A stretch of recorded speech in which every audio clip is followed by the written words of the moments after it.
Salve galera, hoje vamos explorar o mundo dos vetores. Essas setinhas mágicas que ajudam a descrever grandezas que têm valor, orientação e lado. Parece complicado? Calma que a gente vai descomplicar usando dois exemplos do cotidiano. Um carro na estrada e um barco enfrentando a correnteza. Bora nessa? Imagine que você está no carro indo para curtir uma viagem. O carro está a 80 km por hora em direção ao norte. Isso é um vetor. Vamos entender por quê. Para um vetor existir, ele precisa ter determinadas características, como a direção, que nesse caso é norte-sul. Podemos ter direções verticais, horizontais e inclinadas. Porém, somente com essa informação não podemos saber qual o sentido para qual o carro está indo. Por isso, precisamos determinar o sentido. O sentido do vetor determina um lado específico dentro da direção. Nesse caso, o sentido é norte. E para sabermos qual a velocidade do deslocamento, precisamos do módulo, que tem seu tamanho redimensionável. Pelo tamanho do vetor, podemos saber qual o valor da grandeza.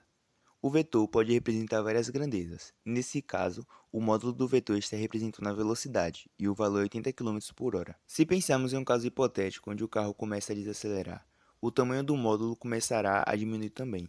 E se o carro der ré, a direção continua sendo norte-sul, mas o sentido muda de norte para sul.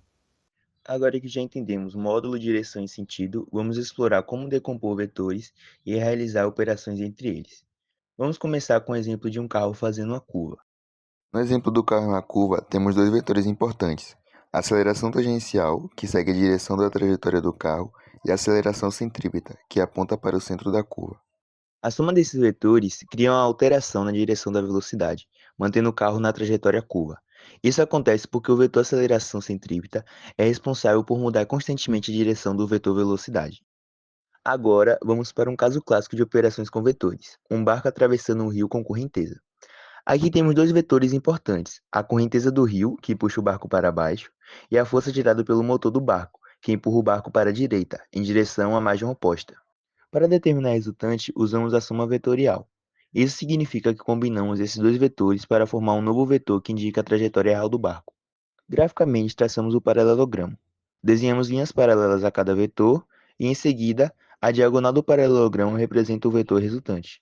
Como os vetores são perpendiculares, dá para calcular o módulo da resultante usando o teorema de Pitágoras. Assim temos resultante igual a raiz quadrada do vetor do motor ao quadrado mais vetor da correnteza ao quadrado. Considerarmos que a velocidade do barco é igual a 4 km por hora e a velocidade da correnteza é igual a 3 km por hora, obteremos pelo teorema de Pitágoras que a resultante é igual a raiz quadrada da soma de 4 ao quadrado mais 3 ao quadrado. Assim, a resultante sendo a raiz quadrada de 25, que é igual a 5. Portanto, o barco na realidade está se movendo a 5 km por hora na diagonal. Para finalizar, vamos relembrar os principais conceitos. O módulo de um vetor representa sua intensidade, como a velocidade de um carro ou a força de um motor. O sentido indica para onde o vetor aponta, como para frente ou para trás, enquanto a direção está ligada à linha ao longo qual o vetor atua, como horizontal ou vertical. Já a decomposição vetorial nos permite dividir um vetor em componentes mais simples, ajudando a analisar forças ou movimentos em direções diferentes, como vimos nos exemplos do carro e do barco. Com esses conceitos e operações, conseguimos entender melhor como os vetores descrevem fenômenos físicos e prever movimentos com precisão. Com isso, fechamos por aqui. Até mais e bons estudos!